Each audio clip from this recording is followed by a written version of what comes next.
Owen and Henry have been one of the top pairs in the league in terms of goal differential. What have you liked about the way they've played?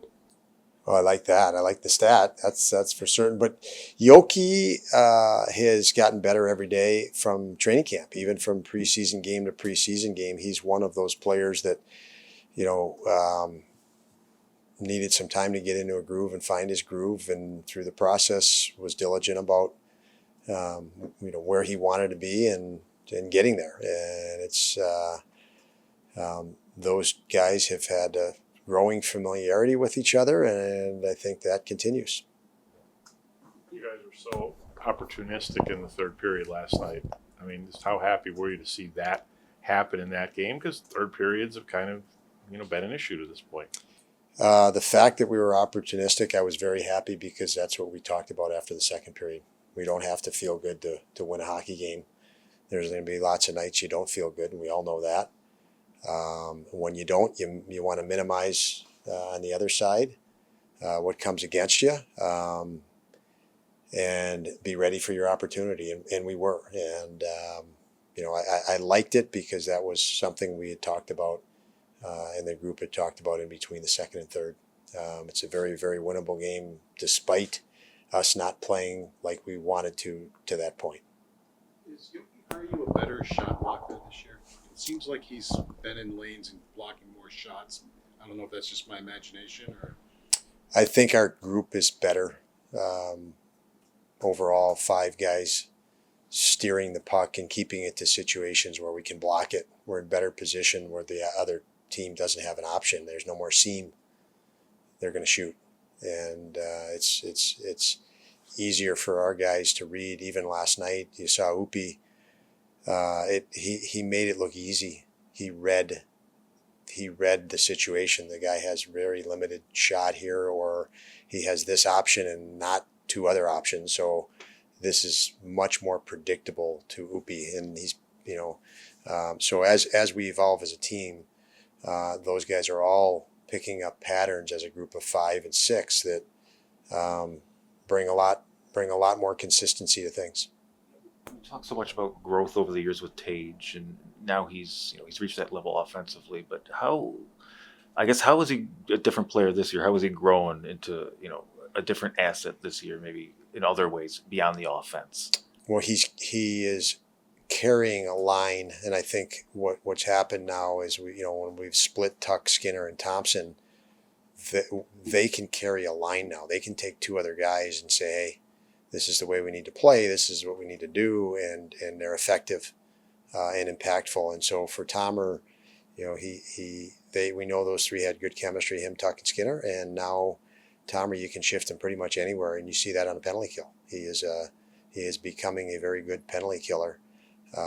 So he had undeniable skill. Now he's gaining growth in awareness and consistencies and patterns of the game, and that will make him even more dangerous, as we've seen. As far as his last week here, I mean, if we kind of talked about, it only seemed like a matter of time with what he was, the chances he was generating that he would get going, right? I guess. Yeah, to me, it was only a matter of time because of the work ethic. That's the primary. He has been working diligently, competing, very straight line, stop, start, fighting through battles, driving nets, working to play to the inside, pressuring pucks, all the things that you think of, you don't mention when you think of goal scoring.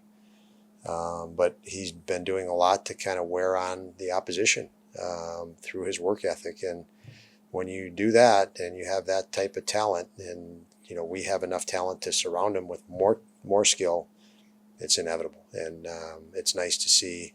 The daunting thing on the coaching side is you want to make certain guys are getting rewarded for that. They're putting that work in, and maybe they're not hitting the score sheet. You're thinking as a coach, he deserves. He's earning more than he's getting. How do we help him? And it's the work is the primary. What he did at the outset of the season, and there's an inevitability to that with him scoring.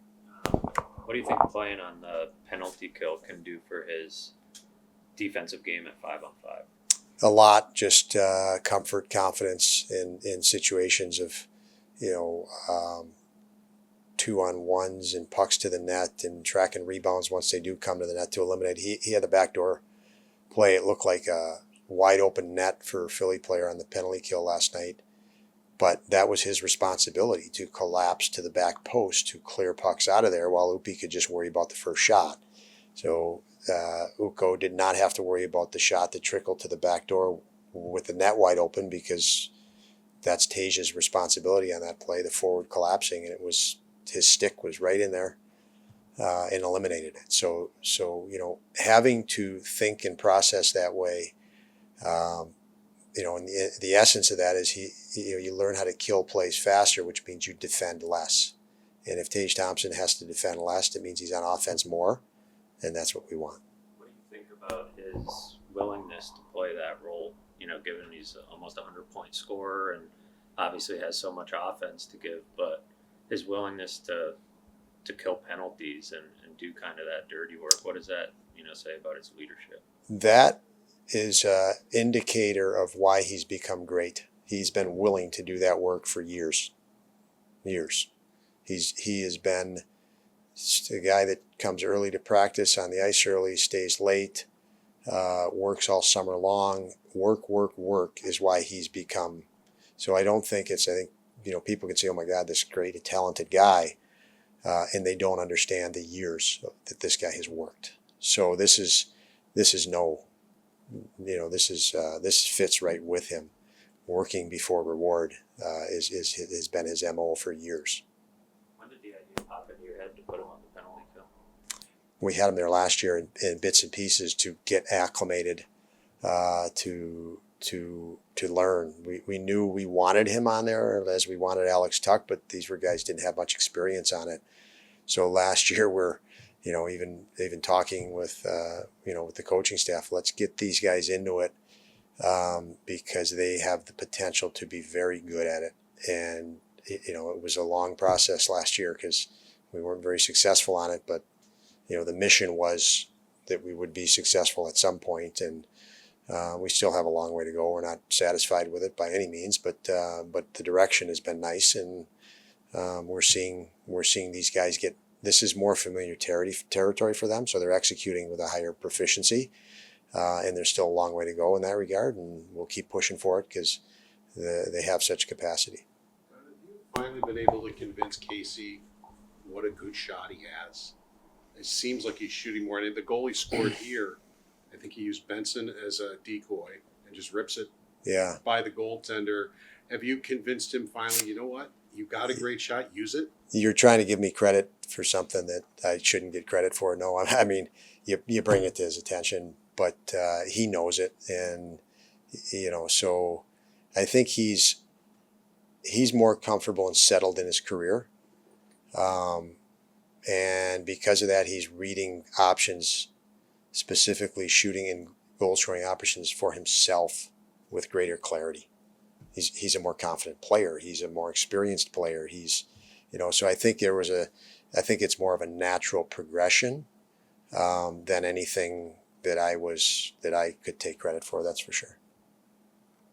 As you see guys in your room trying out net guards, maybe getting used to it, what is your perspective on adding that to your just as a coach?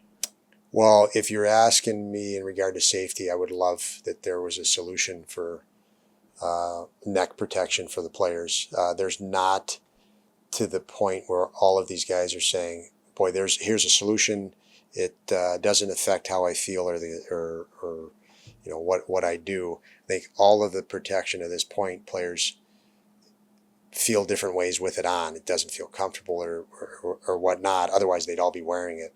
And so I think, the hockey world is trying to figure that out, the technology behind that, which they are, and I know the league is. But I'd love to see the players wear it, and I think the players would love to wear it. But they gauge the balance there.